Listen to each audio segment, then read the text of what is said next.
Hi, I'm Matthew Vadum, here on behalf of Alec Torres to talk about his article about Citizen Engagement Laboratory.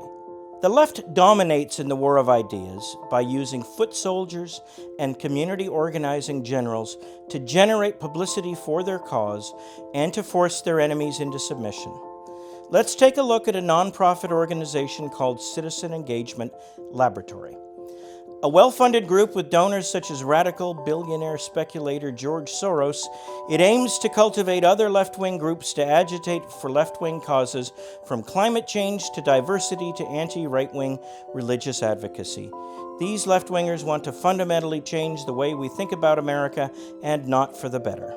In 2014, they produced a documentary television series called America by the Numbers, which celebrated the projected decline of whites as the majority group in the United States in coming decades.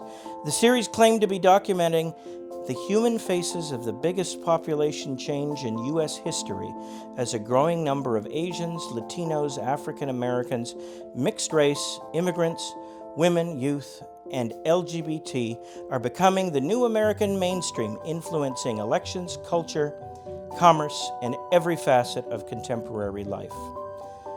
Of course, there is nothing wrong with pluralism and the vibrancy it brings to American society, but there's a lot wrong with thinking of people solely in terms of identity politics and the ethno-cultural and demographic groups to which they belong.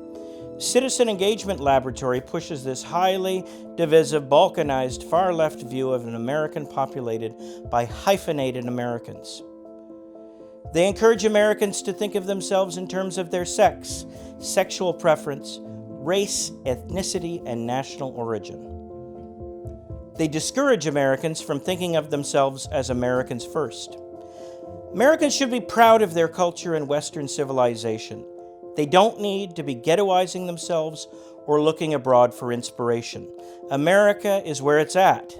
Citizen Engagement Laboratory also promotes open borders, granting amnesty for illegal aliens, even though such policies have already served as a magnet drawing tens of millions of illegal aliens to the U.S.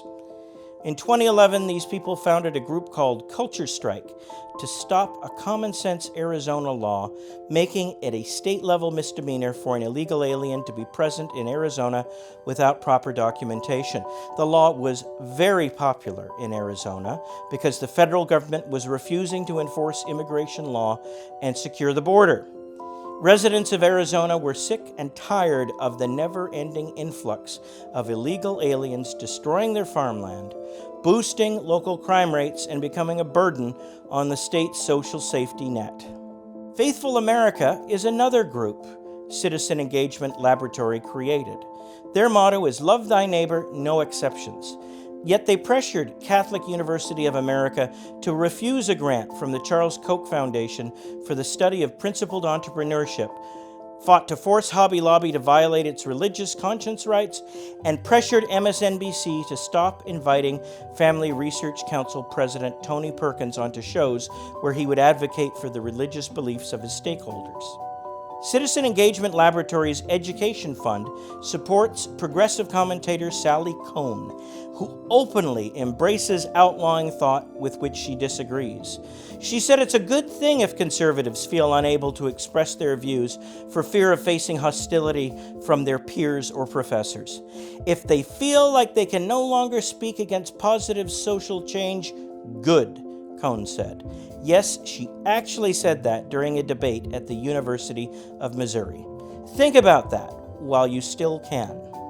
Safeguarding America's future means protecting the ideas that made this country great. That's why it is so important for those who disagree with what Citizen Engagement Laboratory is doing to speak out, because that group's supporters are loud, and we need to be louder. Fight for free speech, fight for law and order, and fight against the emerging leftist form of racism and sexism. If you like this video, please click the link on your right to read the full article on our website. Subscribe to us on YouTube, like us on Facebook, and follow us on Twitter. Thanks for watching.